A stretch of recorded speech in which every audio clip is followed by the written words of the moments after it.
Good day, students. Welcome to our reading and writing subject. This will be our lesson one, which we will be discussing reading and writing connection. Again, this is Miss I, and I will be your instructor for this subject in the second semester. For today's lesson, we will be having this three agenda.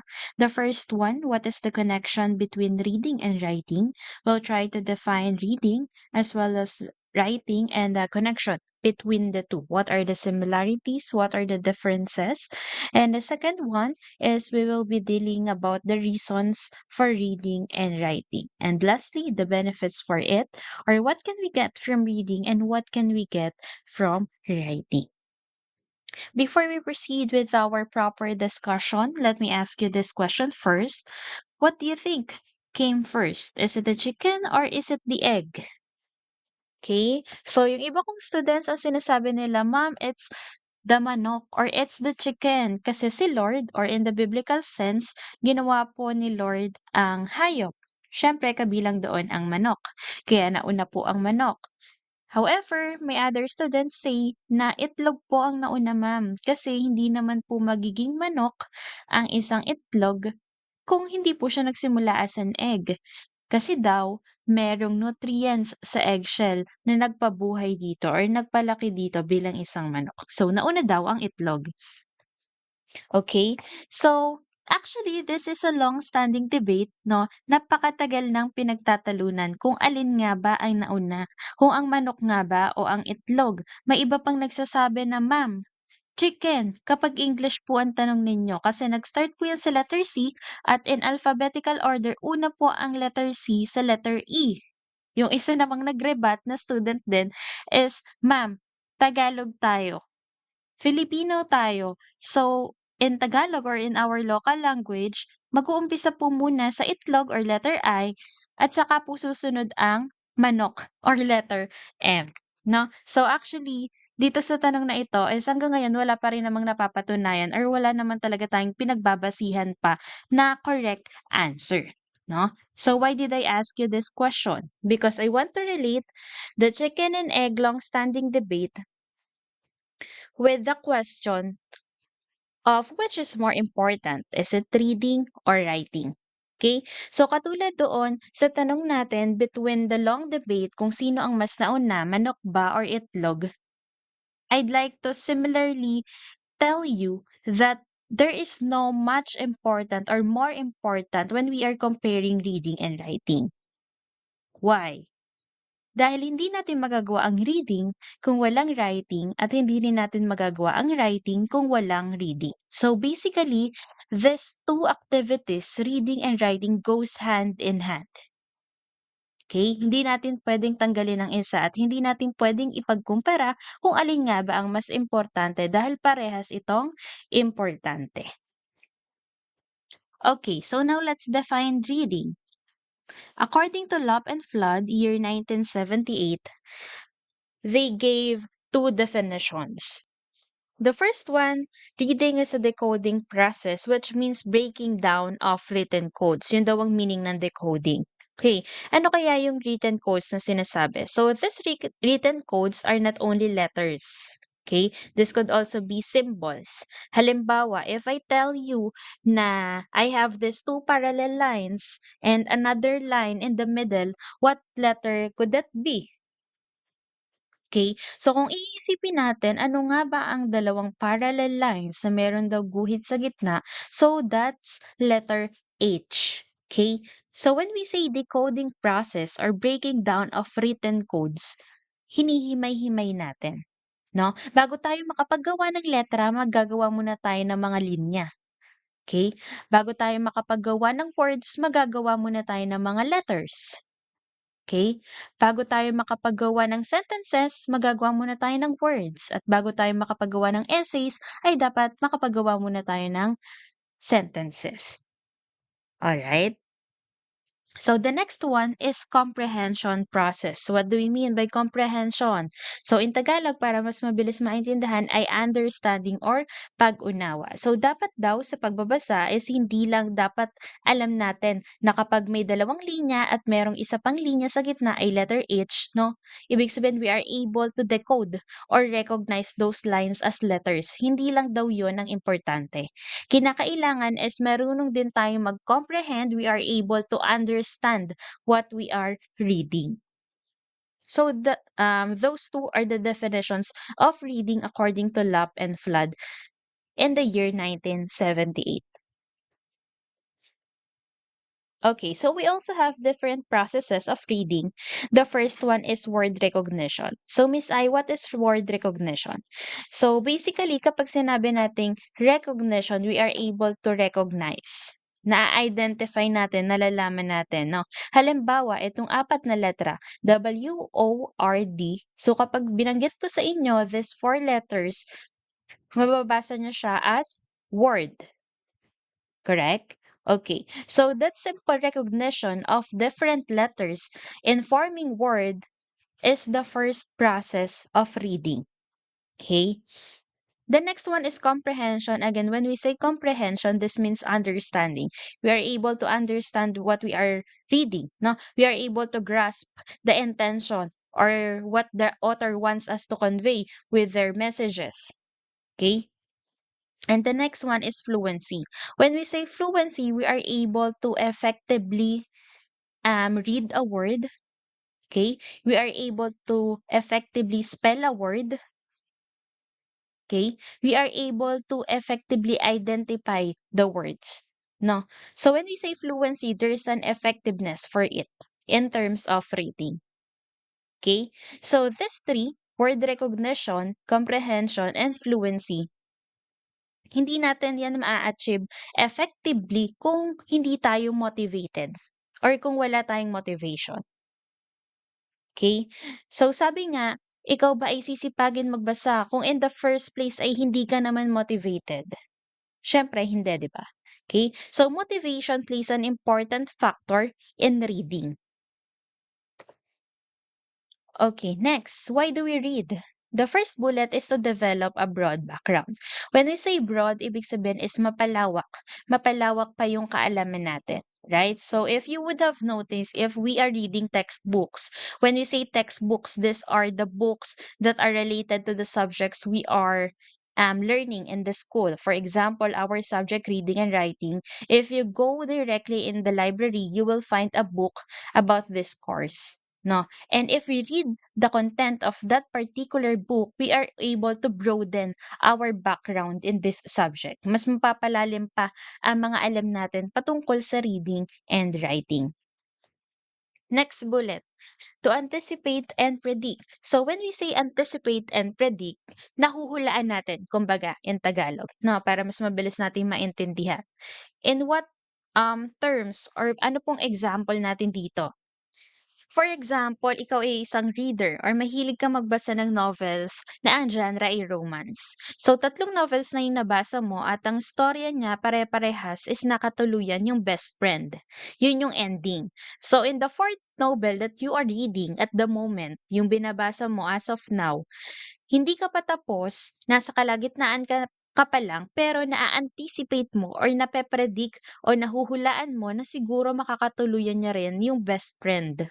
Okay? Dahil yon doon sa tatlong novels na nabasa mo na, which in turn, ang naging resulta is nakatuluyan nga si best friend. Okay? That's anticipate and predict. Another example, if you would remember, I told you earlier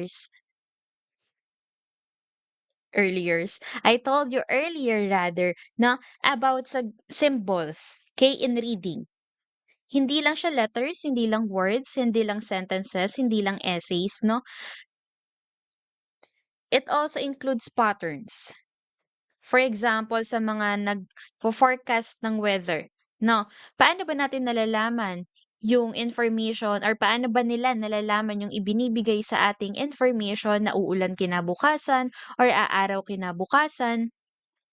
Okay, so they have these machines wherein nagre-release iyon or nakakapag-print ng patterns. They were able to print patterns, and these people can read, can predict, can anticipate using those weather patterns kung uulan ba bukas or aaraw or padating na ba ang bagyo o gaano ba kalakas ang bagyo. Okay? The third bullet, to create motivation and interest. So in this one, when we say motivation, we are eagerly excited to do something. Now, for example is self-help book. Bumili ka ng bagong printer. Okay? And since bago yung printer, hindi mo alam kalikutin, i-open, makapag-print ng iba't ibang papers, for example, no?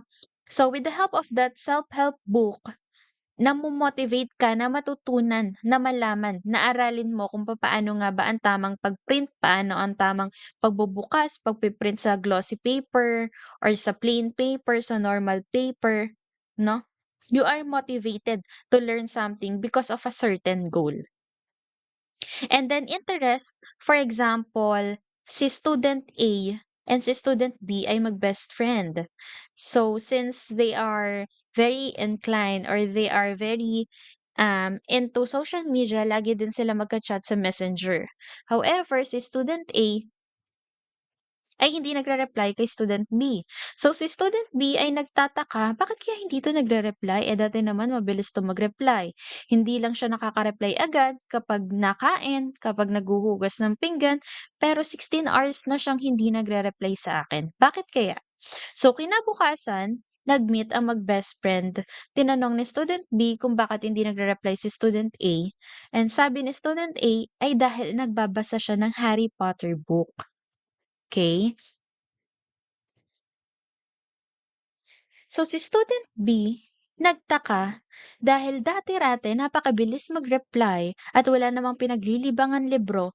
Ngayon, 16 hours siyang nagbabasa ng libro or hindi siya nakakapag cellphone or Facebook because of this Harry Potter book. So yung interest niya doon sa libro is mas lumaki. No. So there's a high probability or possibility na basahin niya rin yung libro ng Harry Potter.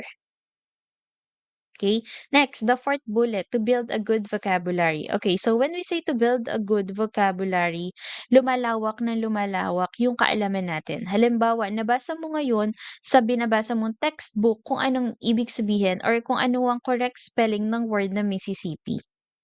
Okay? So, pinagawa kayo ng essay and history. So, you are able to use that particular word because first, you know how to spell it right. And second, alam mo yung ibig sabihin at alam mo na siya kung paano gagamitin. Okay? For the last bullet, for pleasure and enjoyment. So, basically, ito daw yung pinakang reason kung bakit nagbabasa ang mga tao. For pastime, para malibang, for entertainment.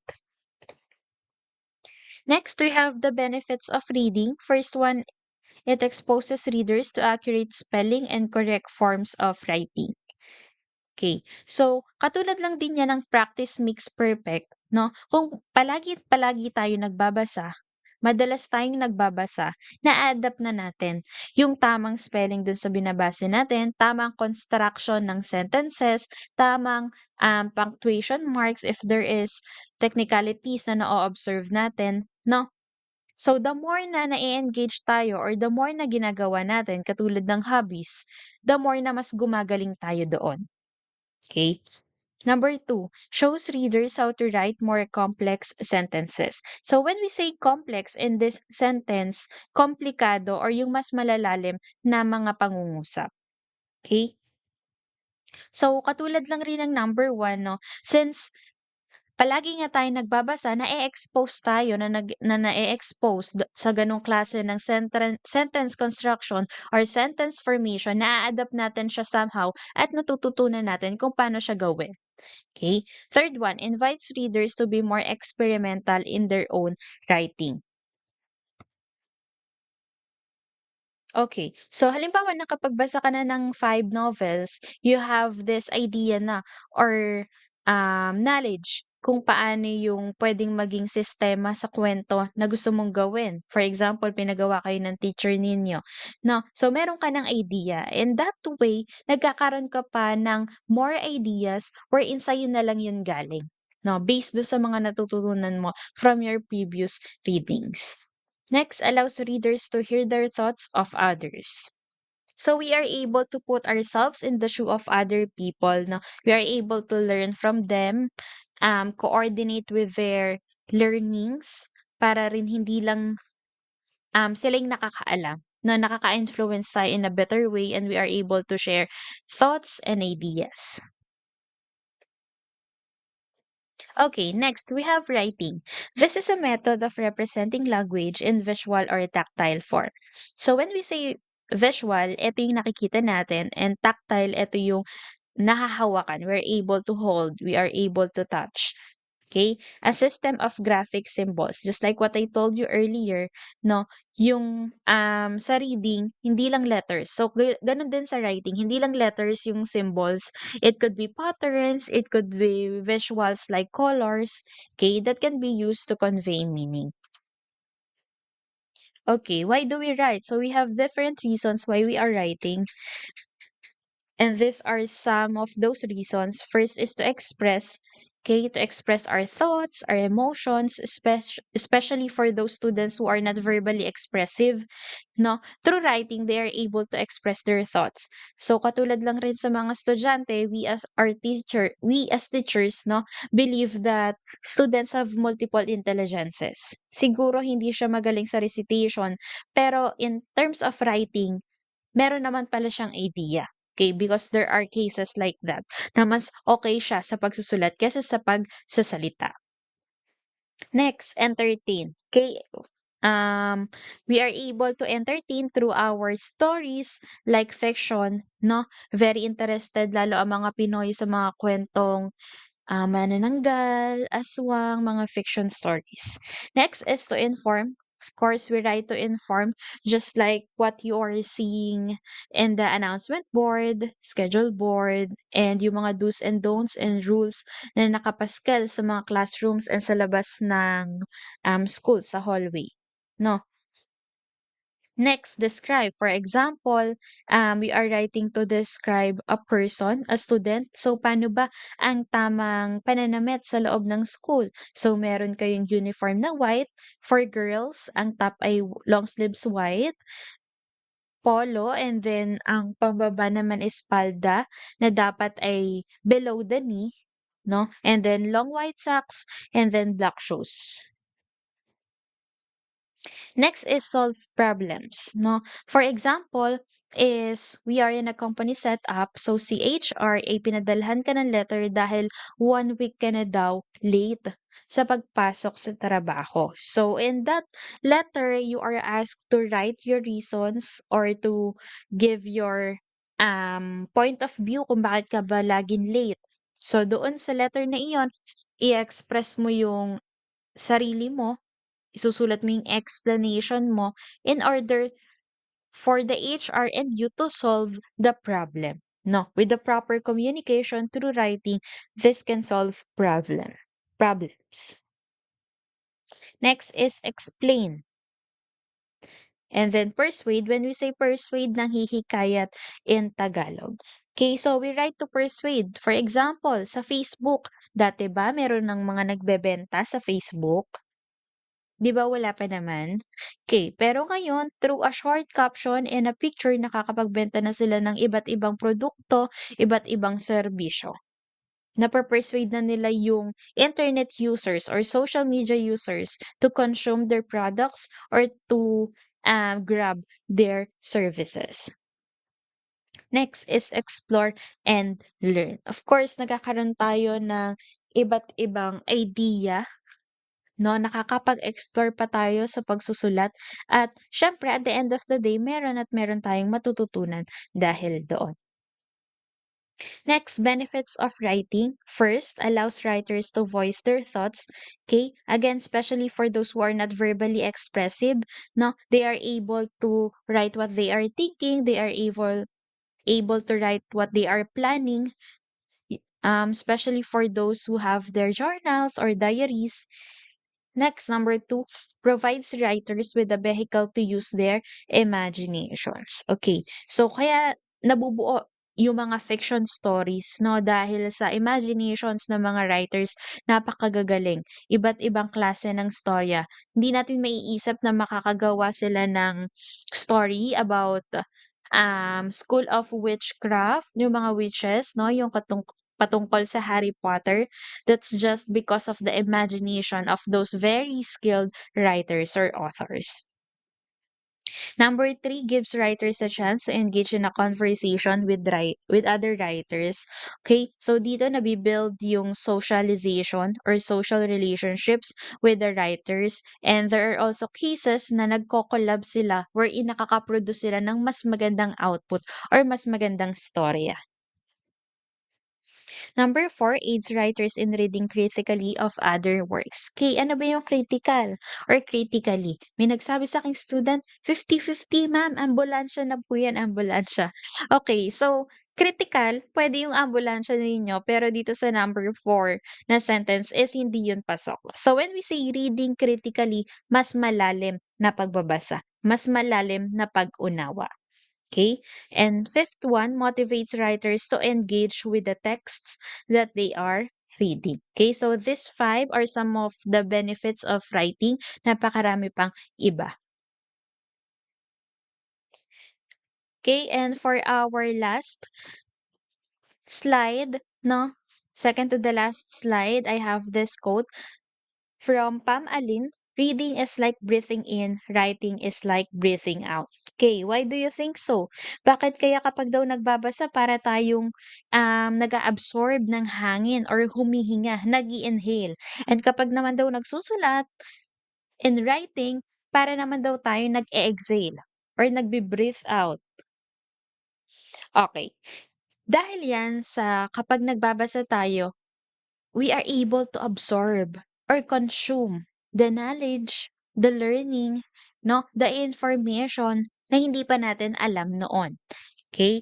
Nadadagdagan at nadadagdagan nga yung vocabulary natin as mentioned earlier. No, kaya breathing in or pag-inhale yung reading or pagbabasa. Next, writing is like breathing out. Ito naman, breathing out because we are able to write down our thoughts, no? Yung nasa isipan lang natin nung binasa natin through writing na i-express na natin, na i-share na natin sa ibang tao, which can be a source of inspiration, a source of a positive influence. Okay? So that's it, no? For our lesson one in reading and writing. Thank you for that. And you have this activity to be sent next face-to-face meeting. So you have 6 days to accomplish that. Photo essay, capture an original photo of anything inside your home. So make sure na hindi na lalabas, no? Hindi na naman kakailanganing lumabas. Anything lang na nasa inyong loob ng bahay.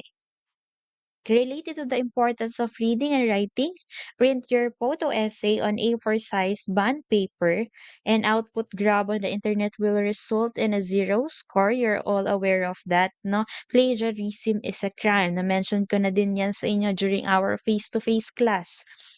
So the submission date again is next face-to-face meeting. Okay, so that's it for today. Again, this is our reading and writing subject for our lesson one, reading and writing connection. Thank you and have a good day.